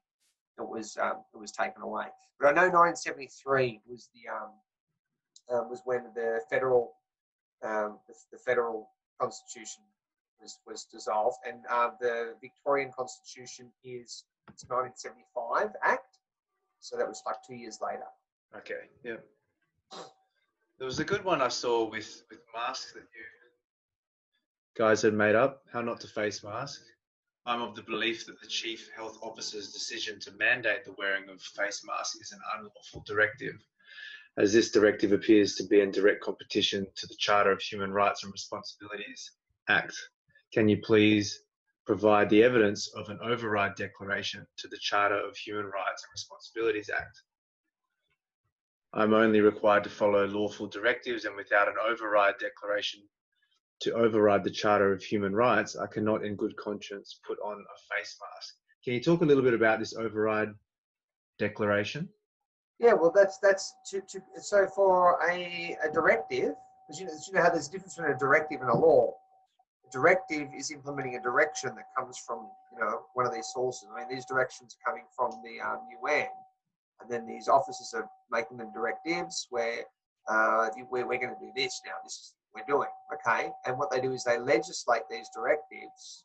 Well, it depends on what act that they're operating under. They're in Victoria, they're operating under the Public Health and Wellbeing Act, but then that's going to probably change to some other act. There's people starting to fight against them on that, and people are reading that act and they're learning where all the loopholes are. Because the way the acts are written, they're written in a really confusing way that's hard for people to understand. But if there's people that have done the research and are sharing it on their platforms and just highlighting all the important stuff, so that other people don't have to read everything in there. And when a lawful directive would be a directive that doesn't trump any of our laws. Or conflict with? Conflict with, yeah. So if you've got a directive that, well, in order for it, this is conflicting with it, right? So that's why it needs an override declaration. Which the Parliament, they haven't had a sitting Parliament. So how would they create that if they haven't? It's make believe. There is no override declaration. There needs to be. In Victoria, there's only been 2 override declarations to the Human Rights Charter. Once was with a bunch of lawyers. I can't remember the full. So the other time was with a serial killer that was about to get out of prison, and they did an override to the human rights for him, so that because they thought, we don't want to let this guy out of prison because he's probably going to go murder people. And I'm down with that. That's a good use of that override declaration. That's a good use of those powers. Okay, someone that's a serial killer shouldn't be getting out of prison.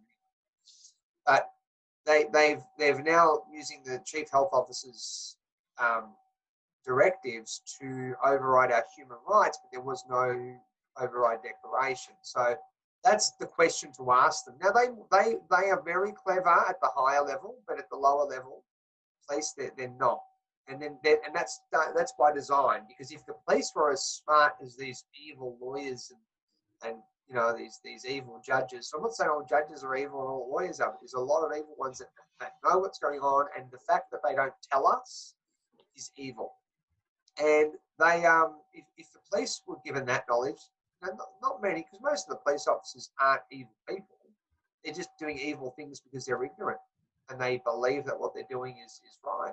Goes back to that Milgram experiment where they worked out that the majority of people would follow orders to the point of killing someone if they believed it comes from the orders authority, higher authority. Yeah, to work that out. That's why they do all those psychological testing. Why do you think that all the police officers in the military, they have to do a psych test to get their job? If you were going to be a lawyer, do you have to have a psych test? If you're that's what it is. They're working out who these people are. Will they follow orders? Will they do what we tell them to do? point of possibly killing someone.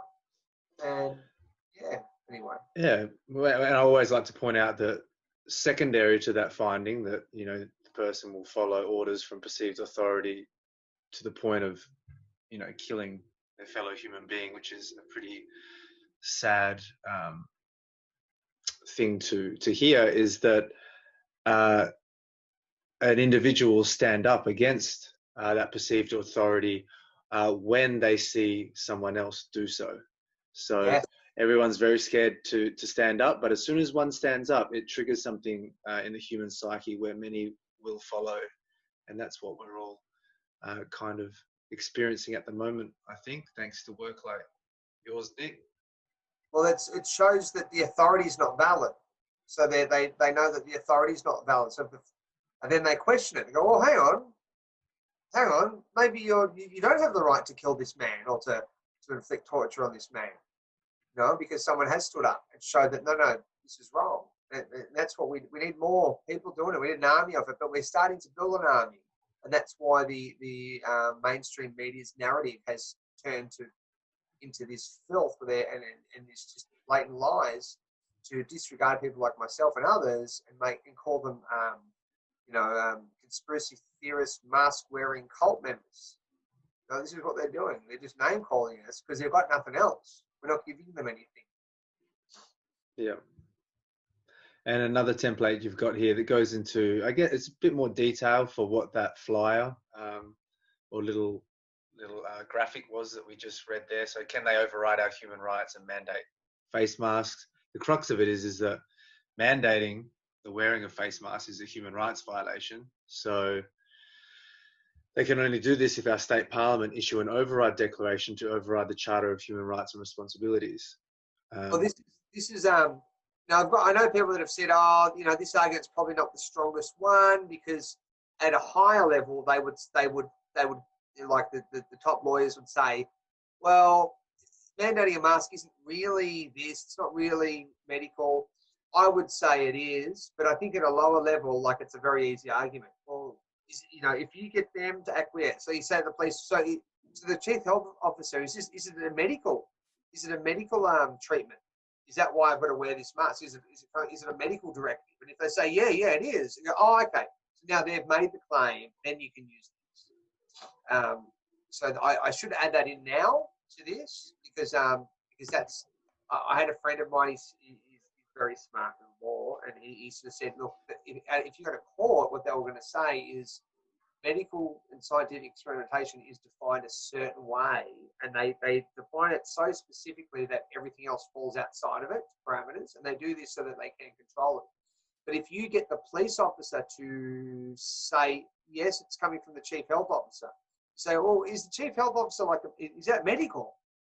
Are they is this a medical mandate, is it? And you just, you pretend to be dumb, and they go, yes. So it's a medical, okay, so it's a medical mandate. Okay, so I get it. Okay, sorry. It's a medical mandate to protect us, and then medically mandating sort of this treatment of face masks. And they say, yes. Oh, okay, so now you've got them to make the claim. Then you can use that. You've got to use that principle of asking the question to make the claim. And I'll give you an example. I went to the Woolworths supermarket the other day, and I got yelled at by this lady. Said, "You got to put your mask on." I said, "No, thanks." And I went in, and then the manager came out, and he had his mask on, and he was like shaking, and he was all nervous. And he said, "You've got to put a mask on." I said, "Oh," so what I did is I asked him the question. I said, "Why do I have to put a mask on?" I asked him the question so that he would make the claim that was the heart of the issue. And he says, basically, you're creating a court. It's your own court. So what the word court means is heart. It means to get to the heart of the matter. Core comes from the word core. So we're getting to the heart of the matter. So you say, well, why? Why do I have to wear a mask? He said, it's the new law. I was like, great. All right. It's the new law, is it? So then I started to ask him for the evidence that it was the new law. And I said, because I don't believe it is. And then what he then did, he said, oh, well, we're not going to serve you. I said, well, hang on a minute. You just told me the reason for telling me I need to wear a mask was because of the law.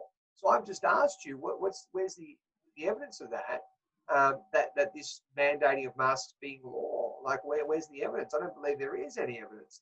And then he said, well, you know what? We're not going to serve you, and we're going to call the police. And I said, well, now that's called what's it called? Not slander. What's the word called? Starts with a D. Defamation. Not defamation. Discrimination. Discrimination, right? So then I said, well, that's discrimination, because you've told me that it was because it's the law, but you can't prove that it's the law, and I can prove that it's not the law, and I can show you the evidence. And I'm not being aggressive. And you went, well, I don't care. We're going to call the police, and we're not going to serve you. Well, so you're not serving me. For what reason? We can refuse service to everyone. I go, yeah, but there has to be a valid reason. If there's not a valid reason, then it is discrimination. This is a fine line between discrimination and in your right to just refuse.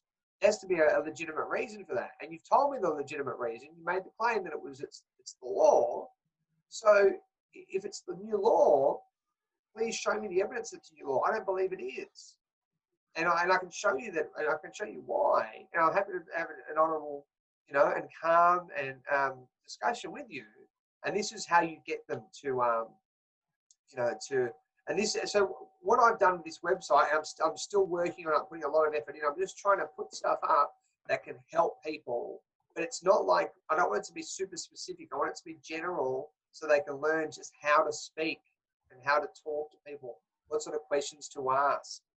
And then when they do that, they get a bit more confidence, and they learn how to stay in honour with the police. And you know what? If the police do the wrong thing, if you stay in honour and you've been really polite and you've asked them questions, and you just, I'm happy to go along with it. I just want you to provide the evidence. If you do that, what will happen is the police quite often might go, look, we're going to use our discretion and we're just going to let it go and give you a warning, or they might just go, look, we think you've done the wrong thing, but I'm going to let you go.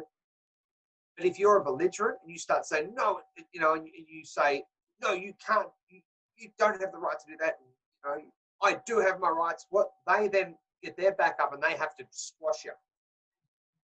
They have to, it's proportionate force. So if they're going to use force to stop you, and you're violent, and you're pulling a gun out, they're going to pull a gun out and shoot you. But if you're just standing up, putting your hands out and saying, look, hey, guys, they're not going to use force and rough you up for that. For the most part, right? They're much less likely to do that. So, just use as much force as you need to do, and you don't really need to use much force when you ask them questions. That's your force. You just ask questions, and you stay really calm. And if they try to, and they would be getting coached on how to deal with people like myself that do ask questions. But what it does is if they start getting told, don't answer questions, a lot of police are going to go, well, how come, how come we can't, or if they say, if someone starts asking questions, don't answer any of their questions, it's hard for them to control the police by dictating to them such extreme measures, the way they can operate as well. So, there's a lot of things happening, and if people can just learn how to stay in honour and speak calmly and clearly and learn some of their rights. They don't have to learn all of them. They just have to learn that, he who makes a claim bears a burden of proof. Otherwise, I'd be guilty until proven innocent. So please provide the evidence of that I've committed an offence. And did, a good one to use is a law that's enacted by, that's in conflict with another law. Is it valid? I don't believe it is. And if you know there's contradicting legislation, you can bring that up. You don't have to know the sections or anything. You can just say, look, this act's in violation of this act. They contradict each other. So there's a problem there. I think you need to go and communicate with the lawmaking, personnel and get them to fix the problem, because you're implementing laws that contradict each other. That's not going to work, And so you have simple, smart arguments to these things. And I've done a whole lot of videos on that site as well. They're really short, simple ones, not complicated, so people can just get their head around how things are meant to be and how they operate, and how you can have a good win when dealing with the police or other government officials. Yeah, perfect. Just looking through a few of the questions here in the chat. If that about the Constitution is correct, I'm assuming they're referring to your comment about what happened in 1973. Has it ever been challenged in court? Yeah, they just say in the high courts, you know, we acknowledge the Constitution from time to time. But you go to the high court, you can use you know you'll get much better results than say it like the high court or the Supreme Court. The lower courts, they don't operate under any you know, constitutional matter. They won't even listen to the Constitution. In the magistrate's court, they'll just say, "Oh no, don't bring the Constitution in here. Don't bring it in here." So there's a lot going on. And look, I'm not an expert on all of that sort of stuff. You know, I like the simple things, the simple stuff, the simple win. I'm not an encyclopedia of information and law, but I know people that are. You know, I just like to teach people how to fight. That's what I do. I'm a fight coach. I was a professional fighter, and I'll teach people how to stand up. And you know it's wrong what they're doing. So if you know it's wrong, then how do you stand up to them? Well, then people go, well, you know, they go, I don't know how to stand up. Okay, well, try these methods. Think of it like a weapon. How do I defend myself? Okay, they're making claims, so you make them invalidate their claims with other questions. Oh, are you saying this? Are you saying that? And they go, oh no, I'm not saying that. Oh, okay, so we're in agreement. You both agree that, you know, and oh, I'll accept that. So you throw this weapon at them. Okay, you say, oh, I'll accept that I've committed that offence. If you can just provide some evidence that there is a law that says I have to do this, that's not in contradiction to any of these other laws, or that you can provide evidence of a law that has received royal assent from the correct crown and proclamation. Now, where's the evidence of that? If you can provide evidence that we do have we have had a sitting parliament where they've actually legislated these things, and then they might say, oh no, emergency powers, they're you know, they can do this, they can, because it's an emergency. I go, I don't believe there's an emergency. Do you believe there's an emergency? You know, where's the evidence of that? And they're, oh, it doesn't matter, mate. But it does matter, because there is a basis to why these laws are enacted. I don't see an emergency here. I don't see a crime being committed. I haven't heard anyone. I'm not sick, and there's no evidence that I'm sick. So why are you treating me as though I am sick when I'm not sick?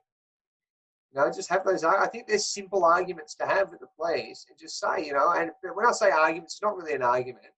It's more of a discussion. And you just say, look, well, I don't believe there is. You know, I believe there's contradicting information. I can't keep up with the Chief Health Officer's directives. I can't keep up because the Commonwealth Health Minister is saying something very different to the state. The Premier of our state has he said not long ago that masks are ineffective. Don't waste the mask. Now he's saying now we're all going to wear masks.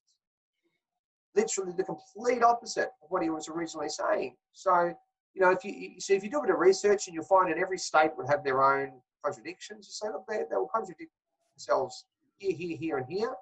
There's my exhibits. I provided the evidence, and that's why I don't trust them. And I think you should have a look at what you're doing. Maybe just, you know, I just request that you would use your discretion and you know, give me a fair go. You know, and speak to them like people, because the police are people. They've just been indoctrinated into a false belief system, as have most of the people that watch the mainstream media narrative. Yeah, ultimately we are all on the same side, though. We're all in it together, definitely. So trying to maintain that viewpoint when talking to them, I think is really important. There's a little bit of squeakiness coming through with your audio there, Nick. Not sure if the volume can be adjusted slightly, or where the mic is. Just a little bit of squeak there, if we can. But can we get to a couple of questions there before we round up the webinar, mate? Sure. Cool. So someone has asked, what do you think about the coming legal challenge about the present COVID lockdown by Serene Tefaha, who already achieved, they withdrew the compulsory requirement for the Victorian direction with the flu jab, I think that is. Sorry, Nick. Sorry, we missed the start of that with the audio. Sorry, can you hear me now? Yeah, we can. Yeah. I think I haven't followed everything that she's been doing, because there's only so many hours in the day. And I'm always about people, so I talk to people a lot, and that's where I get a lot of joy. then I've got my family, and so I haven't followed everything that she said. But the stuff that I've seen her talk about in relation to, and it's really a lawyer's perspective on this legislation, but it's really good. Like, she's pointing out things and the contradictions in these acts. Well, not the contradictions in the acts, the contradicting legislation, and she's pointing out that that the state government isn't actually following their own acts, that they're actually violating them. So it's a simple argument. I think that she's right onto it, and if she's genuine, she's exactly what we need. We need people like that have that kind of knowledge, because I don't have the knowledge that she has of how everything works. I don't have that kind of backing to do that. So I think it's a beautiful thing if we all, we don't really know if she is genuine or she has an agenda. I don't think she does, but I don't know her. But what I've seen, I think she's very good. I think it's fantastic. And if we can get more people like her, because I know there's other lawyers as well that are coming up and challenging. Yeah, Nathan Buckley is another name that was mentioned last week with our webinar with Dr. Judy Wileman over here. So yeah, it is great to see different people stepping up with that level of knowledge and expertise, for sure. Yeah. Someone said, I don't think WA has a Charter of Human Rights and Responsibilities Act, so we can't refer to this in WA, can we? No, but you can just... It'll be an equivalent. Yeah, and if it's not, the Charter of Human Rights and Responsibilities is basically it's just a copy of the International Covenant of Civil and Political Rights, or it's the International Declaration of Human Rights. So it's basically the same thing. Yeah. So you go higher and go, well, hang on, is this covenant, or is this, And you look at the treaties. Look at the treaties at the treaty level, and just say, like, are these still valid, or are they not valid? How can your internal law override, the higher laws? Where do you get the authority for that? Is there any evidence of that? I don't believe there is. Have a bit of a legal discussion where you get them having to come up with all the answers. You don't have to. You're not making the claim. You just got to ask them the questions. And then they might go, look, I'll let you go. That's how you get left alone a lot of the time. Yeah, well, that kind of relates to another question here. What about the declared state of emergency in Victoria? Does this impact anything? So that's basically where you would continuously refer to the higher laws, the charters, treaties, our human rights, and you'd play that game of asking whether or not there has been an override, and if so, can you show me the evidence? Yeah, and where do you get the power to enact these special powers? Where do these special powers come from? Oh, it comes from the Parliament. It comes from the Parliament. I don't think we had a sitting Parliament. Oh, well, state of emergency. Okay, where are the provisions of the Parliament that enable such power to be bestowed upon the Parliament? I don't believe any evidence exists. But can you please provide the evidence? Because basically what they've done is they didn't have the power for a state of emergency to be enacted the way it is, right? They're not even following the acts that they claim that they're following. They've just given themselves power. They've written something on paper and they said, oh, this is our new power. But it's not backed by anything. Like, it's not real. So, and I'm just trying to think of an analogy for that, which I can't think of one right now. So you would be saying, according to the Constitution, those powers don't exist for that to occur, and so any legislation that has been put in place to create those powers out of thin air wouldn't have received royal assent and going through down that path. Is that valid? Yeah, you go exactly. And then if they go, well, that doesn't really matter, look, here's legislation, go, oh, well, then if you want to look at each state's, so whatever state you're in, just look at the legislation. You might have to do a little bit of research, and you'll probably find that they're not following the legislation either. So you can invalidate their use. It's like when they say that the police are now authorised officers under the Public Health and Wellbeing Act in Victoria. Well, there's a provision in there that says police can't be authorised officers. So but they're going around as though they're authorised officers. But the Act says they can't be authorised officers. So you don't need to know the whole Act. You just use that section of that Act, and that's what this is what you've got to learn if you want to go down that path and use the Acts. I just like to use the maxims and go, well, you've made the claim. Where's the evidence? I'm happy to go along with it. I'll go along with it and accept it if you provide the evidence. And what's the worst thing they can do? Give you a fine. And the fines can be easily dealt with if you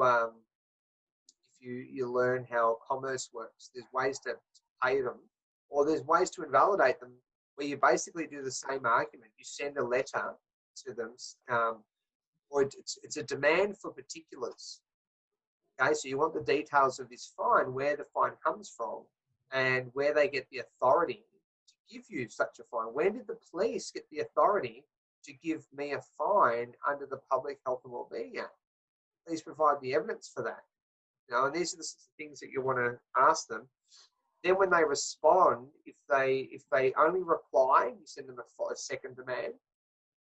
And meaning if they send you something but doesn't answer your questions, then you send them a third one. After 3, you've done everything equitable in commercial law. You've given them an equitable opportunity to answer the questions, to verify the claim, and they've failed to do so. So you're not going to pay them anything because they've failed to stay in honour.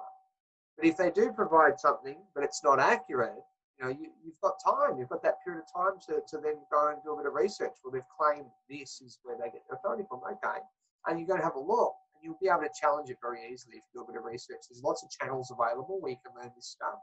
A lot of different groups. There's Solutions Empowerment, Know Your Rights. There's my mate's website, which is Constitution Watch, and there's a lot of different ones out there, and you can get really good information that you can throw at them like a weapon.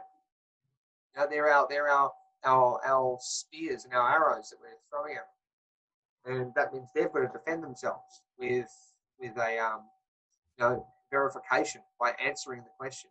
You've got to answer the question. They're the ones that made the claim. They're the claimant. You're the defendant. The defendant has the right to have validation for their claim. It always just comes back to that. See how all these questions, I'm just going back to the same principle? Yeah. It always comes back to that. And it's easy to remember. It's easy if you just learn that principle. Yep, I'll go, where's the evidence of this? And when you provide the evidence, I'll go along with it. Please provide the evidence of it. And you just use that over and over, and it makes it very hard for them to get a win against you. Yes, we've got a request that's come through in one of the questions. It says a Channel 9 news clip from a week ago said that family members were being turned away from visiting their dying relatives. This is so very sad. Yeah, that's just tragic and so absurd. Do you think it is possible to create a fact sheet that those relatives can present to medical and security and police, be able to exercise their human rights and visit their loved ones before they die? There is a group doing that. They're doing something to that effect. I'm just going to give me a sec. I'll have a look at what they're called. I got an email from a sec. It is Paul. One sec. Just get the name of this group. They're doing some really awesome stuff. Common law resolutions. Look up common law resolutions. And they have a process that they use typically for the nursing homes using affidavits, and I think it would apply. They could use it for visiting their dying relative. Is that common law resolutions dot? Oh, I don't know. That's just the name of it. I'll see. Okay. There's a website on here. Just trying to look it up now to share with people. I can give you the email of one of the ladies that's sort of running it, if you want, and I can put it. And she's she might be able to put you on. She's really good. Yeah, maybe we can share that afterwards, and then I can send that out to those on our email list. That's for anyone that's not on there. That's the Choosing Freedom email list. you can contact us, choosingfreedom@protonmail.com. Yep. Oh, And then we can send that out. I'll give her. I'll send your email to her, and I'll get her to reach out to you. Yeah, that'd be best, I think. She's really good like that. And I know she's a really good woman, and she definitely likes to help people and connect with people. Yeah, that'd be great. They're doing really good stuff. So yeah, I'm not the expert on that. They are. Yeah, thank you for that. Someone asked, what was the outcome at Woolworths or the supermarket? I just did my shopping, and then I went to the self-checkout, and I went home. How many people, so I'm just trying to picture you in the supermarket. What percentage of people are wearing masks and not wearing masks? All of them are wearing masks. Really? Like, that's not. And when I see one that's not, I go up and talk to them, and we always have a chat. Wow, that just sounds so surreal and eerie from here in WA. It's like a science fiction horror movie. It really is like that. It's like the zombie apocalypse, and it's kind of like a scary look with this thing over their face. People looking at, and everyone looks at you if you're not wearing the mask. You know, they look at you like you're you're like the bad guy, or I don't want to be near you because you're not wearing a mask. Yeah, that's unbelievable. Hey, Matt's just said in the chat here, there is a federal human rights act that will cover WA. Yeah, cool. Yeah. Are they using powers outlined in the Biosecurity Act of 2015? Oh, yeah. So, yeah, but they're breaking. So you've got to have a look at that act, and that Serene's gotten into the. I know she's broken that act up into bits, and she's pointed out a lot of the deficiencies in there. So, yeah, she's the one to look at for that sort of information. Yeah, but I mean, we know that act isn't valid anyway, and it hasn't received royal assent from the federal crown anyway. So where's it come from? Where's its power come from? The power's not coming from a people that have given it power. So the parliament's meant to be the people. They're operating as though they've got a parliament, but then they're not getting any actual de jure power from the parliament because they're creating legislation under a false crown that hasn't received royal assent. So it's all a big stack of cards that's really high now, but it's about to come falling down. So yeah, that's what they claim. They're claiming some of their powers, yeah, at that level, but it's not real. If it was real, they wouldn't have to legislate themselves more and more powers. Like they've said we've got another 6 weeks of this state of disaster, but the legislation that they've created to legislate their powers says that they can only enact a 4-week period. So already they've gone over and above by 50%. They've added an extra 50% of 2 more weeks. Where did they get the power to do that? Even with their fictitious false act they created, which has no authority, they're even breaking that act. Yeah. Yeah, there really is just no integrity to any of this. And having come off another webinar with Dr. Judy Wileman over here, who goes, deep into the specifics of COVID and SARS-CoV-2 virus and the history of it and all of that stuff. She did her PhD with the vaccines and government regulations in that arena. It's just so absurd that what we're talking about is so highly flawed in and of itself that even if it was legitimate, we could still have this conversation that we're having now from a lawful perspective and question it, because none of it's being done in a lawful sense and there's deceit there.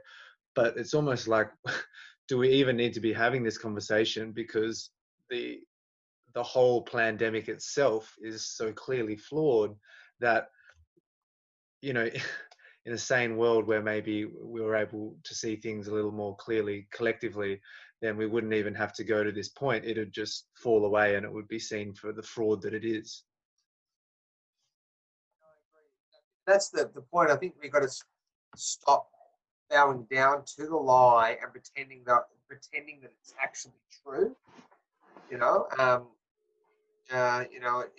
when we do that and we try to win the argument just with the law, they've still got they would claim the moral high ground if they believe that this COVID disease is this massive big threat, because well, we should be doing anyway. But if you can invalidate that as well, it's another weapon to use. You go, yeah, and I don't believe that it's real, because viruses don't really operate that way. And they're mandating a mask that we know doesn't work, and they've contradicted themselves there. And you just keep pointing out all these flaws in a concise, dignified manner. I think that's the best way to have the biggest win, because it doesn't become an us or them. You win a lot of the place, and they come over to your side. Just give me 1 sec, my dog. I'm just going to let the dog out. No worries. So we're getting to the end, guys. Thank you to everyone that's still with us in the Zoom chat here. Thank you for the great questions here. I will mention that, you know, these webinars are put on by the Choosing Freedom community here in Perth, an action-based community looking at non-conventional paths of action. So if there's anyone out there watching this, probably not in the webinar, but maybe on Facebook, if you've spent time trying to do everything that government tells you to do when they're not doing, or when they're, you know, selling out your interests to industry and different corporations, and you're sick of that because it got you nowhere, then maybe look us up on Facebook, the Choosing Freedom private group, or choosingfreedom@protonmail.com, because we've all come from different backgrounds, different specific issues, trying to unite for this thing called freedom. And we understand that the conventional paths of action put in front of us don't really get us anywhere. It drains a lot of energy. And so there are a lot of really exciting and empowering options in what we call the non-conventional box, where you really do go deeper and you start to understand these different things, the legal versus lawful concept, everything that Nick has talked about tonight. The public versus private is very interesting. You know, we spoke a lot about, are we living under a representative government of common law, or are we living under an administrative body under maritime or commercial law? How does that tie in with our birth certificate? Where do we stand as a man or woman, our common law rights, or, you know, are we under these corporate statutes? All of these things, it's very revealing, and I think it's all part of this process of waking up to our reality and pushing through it, and hopefully creating the world that we want, rather than the one that is being molded by Bill Gates and the other psychopaths. And one thing with that is that we know that at the highest level that they're all pedophiles, to be honest. And I just want to plug that coming up over the next couple of weeks, possibly next Tuesday, going to be talking to your friend Dave, Nick, who had experience with the pedophilia issue. The two of you actually went over to the US-Mexico border and helped out with a movement over there looking into a lot of this. So I'm looking forward to chatting with Dave. He's going to share a bit about that, and then he's associated with Solutions Empowerment and Empower Movement, two very good movements, separate movements. And yeah, I'm excited to talk about that, because it is important that we acknowledge that at its core, this system, our leaders, those that are making decisions, passing on these directives, that they are engaged in child trafficking, child sex abuse, ritualistic murder, all of these different things. And you and Dave have been across and seen a lot of that firsthand. Yep. Dave's he's pretty well awesome. He's one of the coolest guys I know, and he's got a real passion for fighting, doing what's right. So, you know, yeah, we saw it there, and we saw that what was happening in the collusion between the police and the mayor. The mayor happened to be of the last name Rothschild. The mayor of Tucson, Arizona, was a Rothschild. He had his own police there. They were all working with Border Patrol, and they were they were just, you know, doing everything they could to stop this movement from growing over there. But the original guys are still there, and they're still working on the border, and there's a lot going on. And the people at the top, this is their big secret, is what they do to little kids and how they treat them. And this is part of their religion. They're religious people. That's why the I actually went with a victim into the city the other day, and she was showing me where the tunnels are in Melbourne, and she was showing me all these Masonic symbols and what they. She said, I don't know what they mean, and she was showing me things. She was showing me like where the drain covers are, to these tunnels. Some of them have Latin writing on them. She's like, look, some of them got Latin, and you'll see, oh, there is Latin. Well, why is that one got Latin writing on it there? It doesn't make any sense, but the other ones don't. And they're all uniform. So my baby's woken up. Hear that in the background. Yeah, maybe a good time to let you go. But thanks for sharing that story there as well. And I think there is a lot coming out about the pedophile networks, but at the same time, there does seem to be a controlling of that issue, because they're talking about the pedophilia aspect, but they don't seem to be mentioning anything about the ritualistic abuse, the satanic worship, and a lot of the darker elements. So I think they're trying to control the narrative around that as well. Sorry, Nick, no audio there. You hear me? Yep. Yeah. I think that's the whole thing is, and like, specifically like myself and even like I don't know if you know Thanos, right? We were in this. There was this article where our faces were on this in one of the main newspapers over here, and both of us have spoken out quite a lot and been quite vocal about the pedophilia in the government, and so they've got to demonize people like that, because that's their big secret. But it's not a secret. People know. I'm sure you know lots of people that are aware of it. Then you start to meet victims of it, and then when you meet victims of it, and then you meet other victims, and their stories are corresponding. And they can tell you names, places, dates. You go, there's no question, this is what's happening. And I read the Bible, and it makes perfect sense that these, it even tells us in there that these and I don't want to preach to anyone, and I'm not saying look, join a religion. I'm just saying that it talks about these pedophiles in there that run the world. It talks about them being destroyed with a millstone. That's a reference to those that harm little children. Is going to be destroyed with a millstone. It's talking about the Vatican in those verses. It talks about the city that rules over all the nations of the earth, that's decked in gold and silver and scarlet and purple. That's like no other city. It's the name of it's called Mystery Babylon. It's written in all capital letters. One of the only places where you get all capital letters in the Bible, right? In the King James Bible, right? Yeah, that's very odd. And then it talks about how it rules over all the kings of the earth. We know that all the royal crowns are owned by the Vatican.